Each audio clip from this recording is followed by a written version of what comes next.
ายดีเพื่อนสนิทมิตรสหายเพื่อนมิตรสหายและทางทุกท่านเนาะกับคอนเทนต์มื้อนี้ก็คือกินตามงบจกตามกระเป๋าเนาะซึ่งเมนูเฮามีแบบนี้กุ้งลวกเนาะบ่สิกินธรรมดาเลยหอมร้อนสับหลายเติบเนาะเพราะว่าราคาอยู่ที่มันแพงนะเมนูต่อไปก็คือต้มเค็มโล3 สันเนาะมีกาโลนึงราคาประมาณ130,000 โดนะครับกินกันเด้อลองเบิ่งว่าเห็นเขาเจ้ากินอยู่ใน TikTok เนาะบ่ฮู้ว่าเฮาเฮ็ดกับเขาเฮ็ดเป็นสิแซ่บปานใดเนาะลอง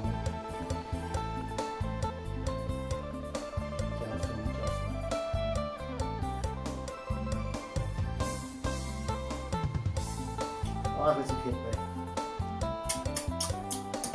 จับ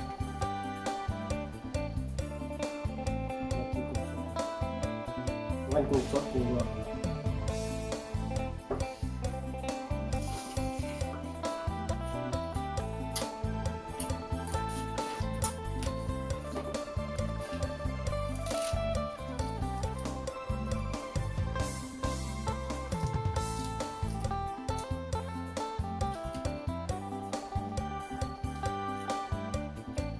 rất là ngon.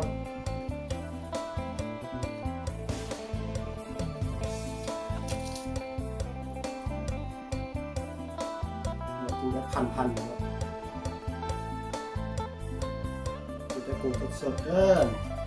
Cùng sốt của nó.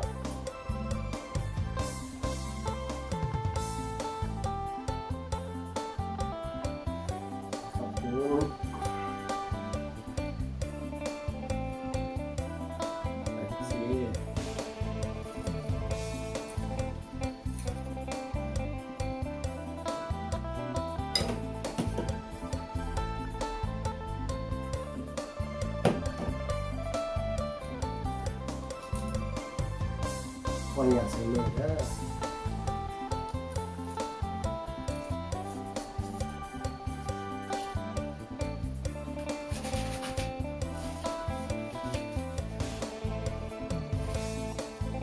Menu. Còn menu ต่อไปแล้ว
ช่วงนี้ก็เป็นช่วงระยะพักงานเนาะพักเต้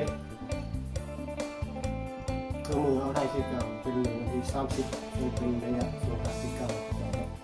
จะได้มีโอกาสได้เห็นอาหารกินเมนูนี้ก็เหมือนเมนูธรรมดาเลยเมนูแซ่บสุดเนาะดูแลชีวิตห้องพักเนาะอย่าพี่ดีๆเด้อผู้ใดสิมาเฮียนเนาะบ่มีหยังกินเนาะมีแต่สำเร็จอาหารชีวิตห้องพักเนาะเอาไปแล้วมันโดนยิงไปกินอาหารจะเสียไปเลยเนาะ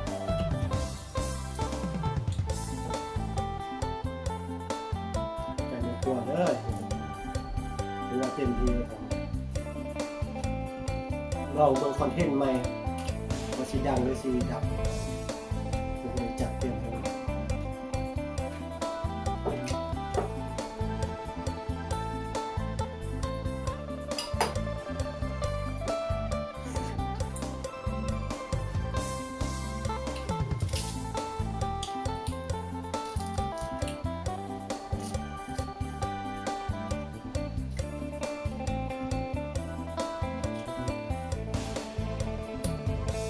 กินเด้อท่านผู้ชมเลย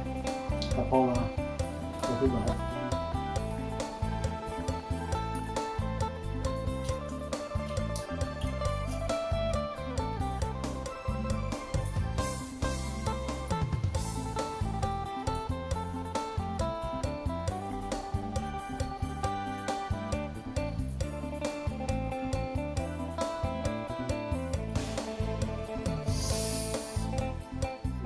คุยเนาะ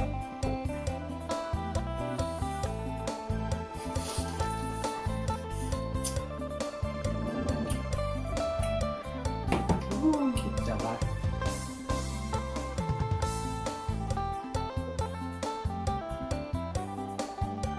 เขากับคอนเทนต์เนาะกินตามงบ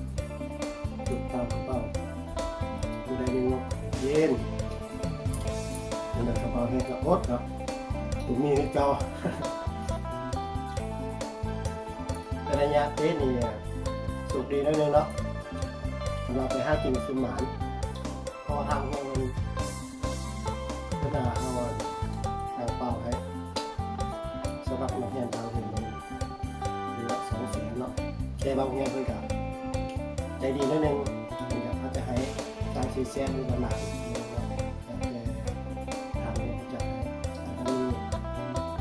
ความเล็กๆน้อยๆไม่ว่าจะเป็นข้าวบอเป็นมีเป็นกาแฟเนาะ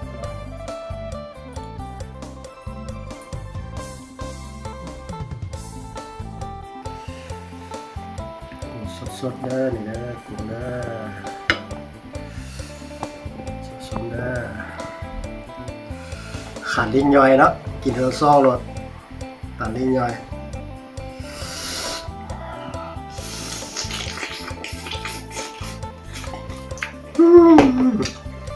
ใช่ไหมใช่ไหม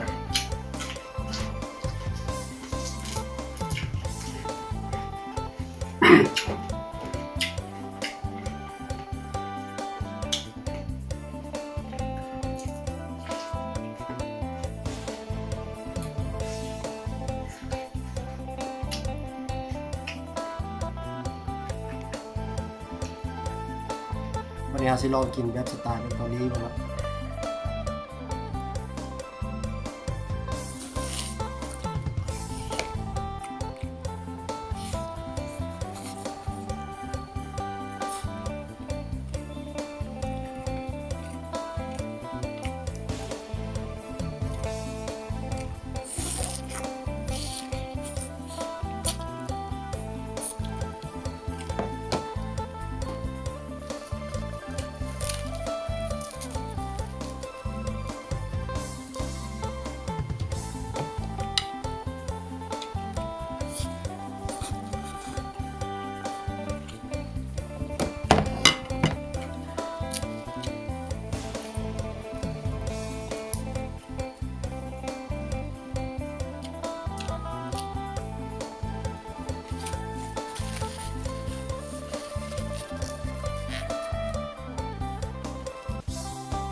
เนาะต้องมีมือเนาะ